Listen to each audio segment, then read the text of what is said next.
What is up, guys? My name is Robbie, and today I'm here to discuss the outlook for the Kansas City Chiefs roster for the 2014-2015 football season. So how I'll be doing this, I'm going to break it up into offense and defense and the primary aspects of each side of the ball. So how I'm going to start is I'm going to discuss the offensive line. And overall, I feel they've taken a huge step back. They've lost two quality starters in Brandon Albert and John Asamoah. And it's just, for me anyway, I don't like to see quality offensive starters leave, especially when they didn't demand outrageous money on the open market. When Asamoah signed with Atlanta and Albert with Miami, they didn't sign for outrageous contracts, and I feel the Chiefs should have done more to keep them because they're vital parts to Jamaal Charles' huge season last year.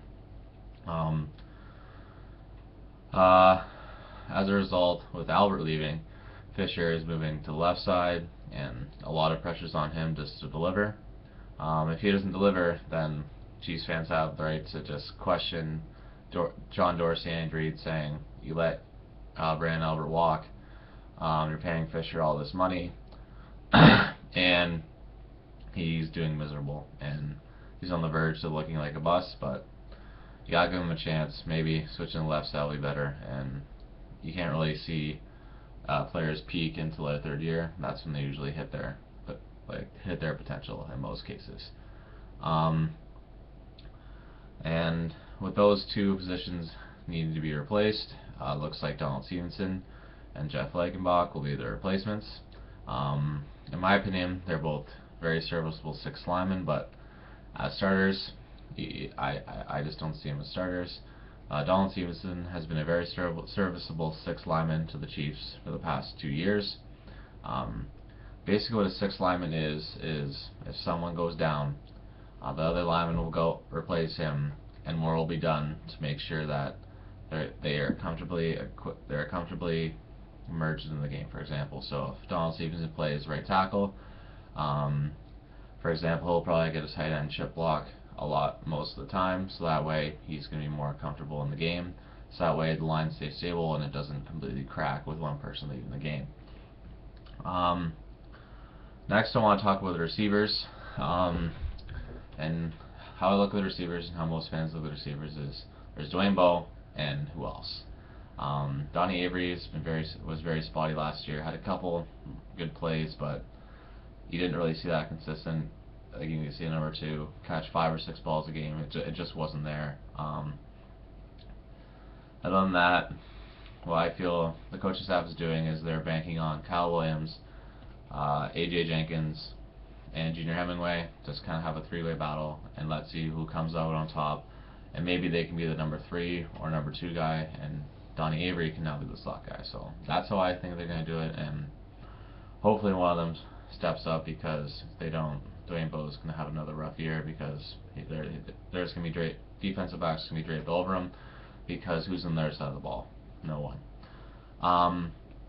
Moving on to tight ends, I feel that Anthony Fasano will start the season, but could be Sean McGrath. He was fairly serviceable last year. Not good, not great, but very average, but considering what was behind him, he did a very good job last year. With Kelsey being back from injury, I feel that he'll be given all the opportunities to start, so it'll be interesting to see how that goes during preseason. I think by mid-season we will see Travis Kelsey in the starting lineup. Next on my list is moving on to running backs. Of course, Jamaal Charles is like the cream of the crop, but after Knile Davis took some steps, but I like to see a little bit more. He played okay during the wild card, put in a rough spot, got some spot carries, did okay, nothing like amazing. So I like to see him take a step. I want to see him get to this kind of standard 4 yards per carry. He wasn't kind of there. I think he was around 3.5 last year, so I want to see him get to the 4 yards per carry this year. Just be a very serviceable backup running back. I'm interested to see what the coaching staff does with Demaryius Thomas. I feel he's going to be the Dexter McCluster replacement. With the lack of playmakers they have, I feel they're going to do exactly what they did in McCluster. Have a couple plays here and there, give him a couple touches, see what he can do. Very explosive at Oregon, not in spotty parts. Had some very big runs, and I guess that's what the Chiefs are trying to get out of it. I like the pick. I think he's going to do a good job, but we'll see how Andy Reid uses him in the upcoming season. Next is just at the start of the year, I was very iffy on them letting Javier Arenas go and getting Anthony Sherman. I feel a defensive back for a fullback was just insane. I could not have been farther from the truth. Anthony Sherman was amazing last year, great lead blocker, and how could you not see that when he paved the way for Jamal Charles having a really, really amazing season last year. So nothing to worry about there. Anthony Sherman has established himself as one of the top 5 fullbacks in the NFL, easily. Now moving to the quarterbacks. Alex Smith is what he is. I don't mind him being a game manager, doesn't turn the ball over.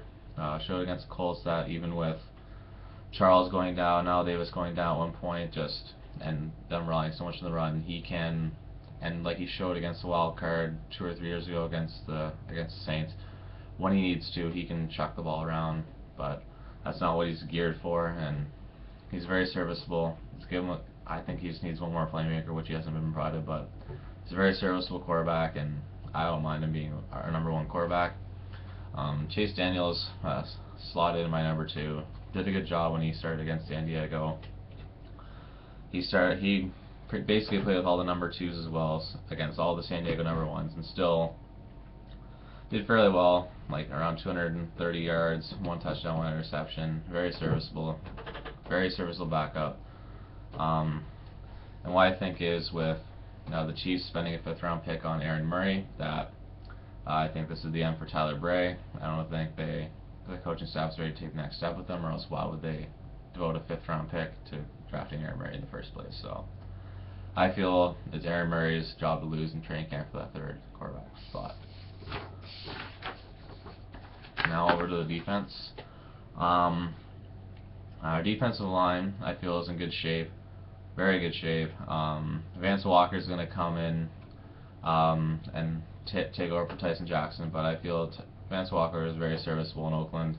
Not a very good team, but did his job, and he's going to fit very well in the 3-4. I feel Poe's a stud at nose tackle, and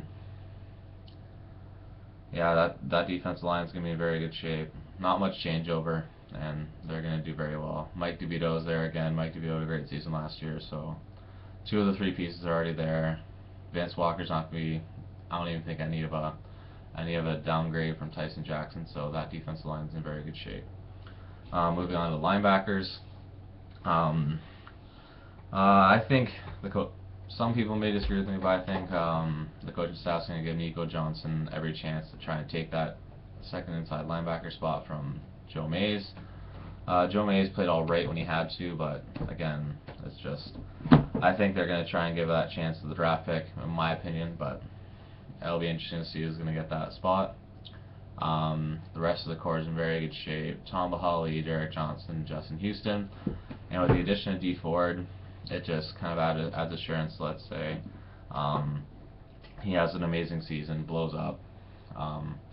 That kind of is used as leverage against Tom Bahali when he negotiates his contract coming up next year. So I feel that Dee Ford is just could either be a replacement to Tom Bahali next year, or if they don't feel it's going to develop, they can sign Tom Bahali. It's just a way to cover their butts, and because Tom Bahali is going to command a lot of money, because this is going to be his last big contract before his career is over. Next we're on to the corners. Sean Smith was a very serviceable starter last year. Did a good job, I feel. He'll be the number 1 corner again this year.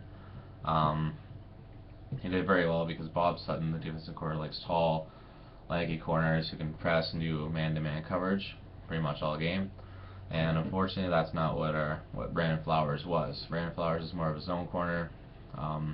Back when Herm Edwards was the coach, and I blanked who the coach was before that. Forgive me. We'll come back. But just before Andy Reid, he was in zone coverage all the time, and that's just who he was. And he's not a man-to-man corner all the time, and he got burned a lot last season as a result of that. Now, for the second corner, in terms of with Marcus Cooper, I just want to see which Marcus Cooper we get. The first half of the season, Marcus Cooper was for being let go, just being brought on from the Patriots, was lights out. Did a very good job. In the second half, Marcus Cooper was a disaster. Got beat deep a lot and just wasn't pretty. So I'm interested to see which Marcus Cooper we get, because we get first half Marcus Cooper. It won't be a tail off at all. I'm interested to see, because they draft Philip Gaines, how will he fit? Maybe it's just in case Sanders Cummings doesn't work out, they have Philip Gaines in the ranks, but I'm interested to see, because there's a lot of upside on this guy, but in college he got hurt a lot, and I feel we had other needs at that spot, so I'm interested to see how he fits in and how the coaching staff uses him. Because usually in this day and age, third round pick usually may not start, but you expect them to have an impact in some respects on the team. And I'm also interested to see Sanders Cummings, how he fits in, because the coaching staff was very high on him last year. He sat out the entire season because of injury. So they were very high on him last year, so I'm excited to see him on the field and see what the coaching staff was so high about going into the season. I'm just talking about the safeties, not very much to talk about here. Eric Berry is elite. Him and Earl Thomas are the top two safeties in the NFL, in my opinion, bar none, no doubt.